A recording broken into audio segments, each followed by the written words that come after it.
विद्यार्थी मित्रांनो, आज आपण इयत्ता 8वी विषय सामान्य विज्ञान पाठ पहिला शिकणार आहोत. पाठाचे नाव आहे सजीवसृष्टी व सूक्ष्मजीवांचे वर्गीकरण.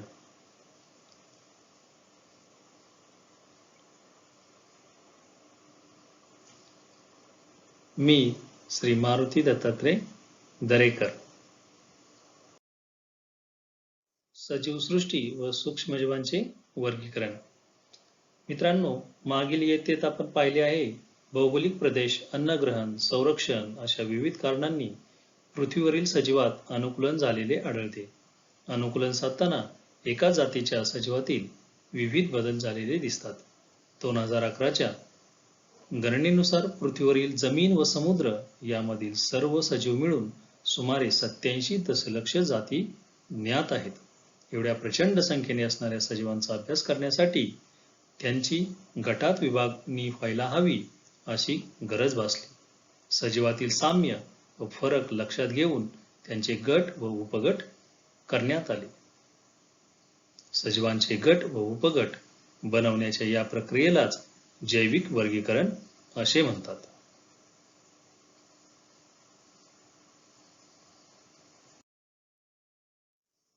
विद्यार्थी मित्रांनो, सर्वप्रथम वर्गीकरण करण्यासाठी अमेरिकन शास्त्रज्ञ विटाकर यांनी काही निकष विचारात घेतले.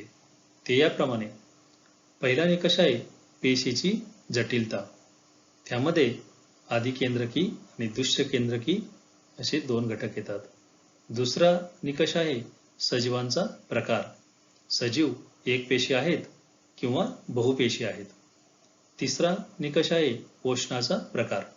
स्वयंपोषी आहेत का परपोषी आहेत. स्वयंपोषी म्हणजे स्वतःचे अन्न स्वतः बनवणे. परपोषी म्हणजे अन्नासाठी दुसऱ्या सजीवावर अवलंबून असणे. चौथा निकष आहे जीवन पद्धती. उत्पादक, भक्षक, विघटक या प्रकारे जीवन पद्धती आढळून येते. पाचवा निकष आहे सर्वानुवंशिक संबंध. आदिकेंद्रकी ते दृश्यकेंद्रकी आणि एकपेशी ते बहुपेशी. विद्यार्थी मित्रांनो, आता आपण सजीवाचे वर्गीकरण पाहणार आहोत. सजीवाचे वर्गीकरण दोन भागात होते. पहिला भाग आहे आदिकेंद्रकी आणि दुसरा दृश्यकेंद्रकी. आदिकेंद्रकीची विभागणी एकपेशीय अशी होते. यामध्ये फक्त एकपेशीय सजीव आढळतात आणि त्यामध्ये सृष्टी नंबर 1 मोनेरा ही येते. दृश्यकेंद्रकीचे दोन भाग येतात, बहुपेशीय आणि एकपेशीय. त्यामध्ये एकपेशीमध्ये सृष्टी 2 प्रोटिस्टा याचा समावेश होतो. बहुपेशीमध्ये सृष्टी क्रमांक 3 कवके येतात. पेशीभित्तिका असणारे पण प्रकाश संश्लेषण करू न शकणारे सजीव यामध्ये मोडतात.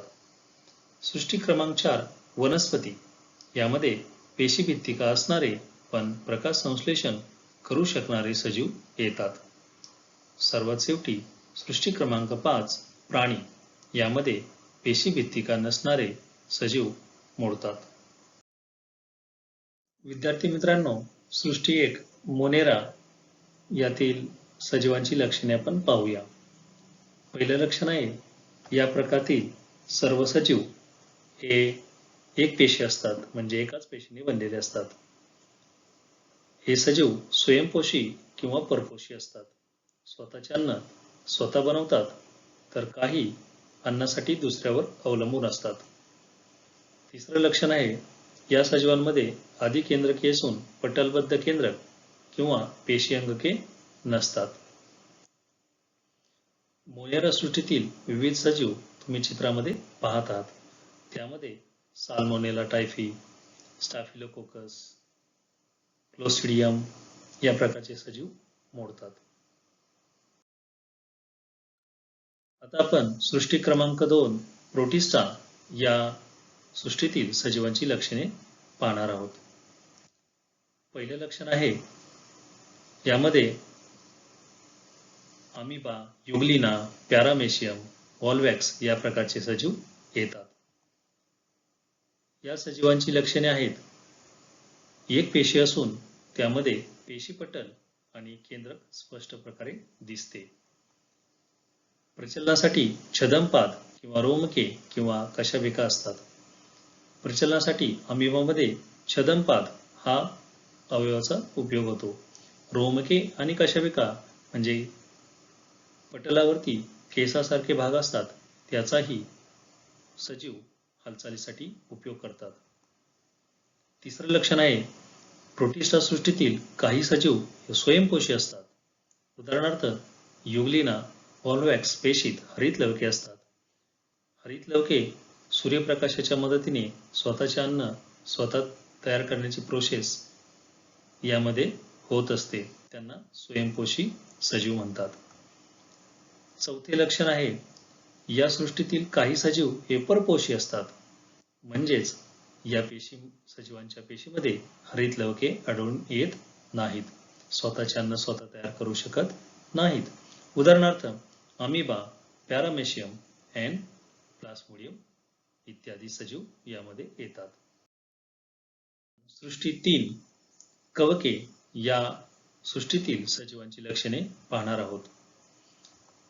पहिले लक्षण आहे कवक सृष्टीमध्ये परपोषी, असंश्लेषी, दृश्य केंद्रकी सजीवांचा समावेश होतो. बहुसंख्य कवकी ही मृतोपजीवी आहेत आणि कुजलेल्या कार्बनी पदार्थावरती जगत असतात.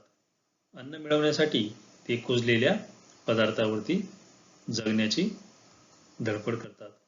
कवकांची पेशीभित्तिका ही कायटिन या जटिल शर्करेपासून बनलेली असतात. काही कवके ही तंतुरूपी असून आतील पेशी द्रव्यात असंख्य केंद्रके असतात. केसासारखा भाग असतो त्याला आपण तंतुरूपी असं म्हणतो. उदाहरणार्थ किण्व हे बेकर्स ईस्ट प्रकारचे कवक आहे. बुरशी तसेच ॲस्परजिलस हे मक्याच्या कणसाचा वरील बुरशीचा प्रकार आहे. विद्यार्थी मित्रांनो, तुम्ही बुरशी हा प्रकार पाहिला असेल. अन्न 2-3 दिवस जर ठेवल्यानंतर त्याच्यावरती पांढरा कापसासारखा भाग जो दिसतो त्याला आपण बुरशी म्हणतो. त्याचं चित्र या ठिकाणी तुम्ही पाहत आहात. देठाच्या टोकाला एक फुग्यासारखा जो भाग दिसतोय त्याला बीजाणुदानी म्हणतात. त्याच्यामध्ये बीज निर्माण होतात. देठाला स्तंभिका असं म्हटलेलं आहे आणि मुळासारखा जो भाग दिसत आहे त्याला मुलाब असं म्हटलेलं आहे. पेनिसिलिन आणि मशरूम हे भूक्षेत्रे प्रकारचे कवक आहेत.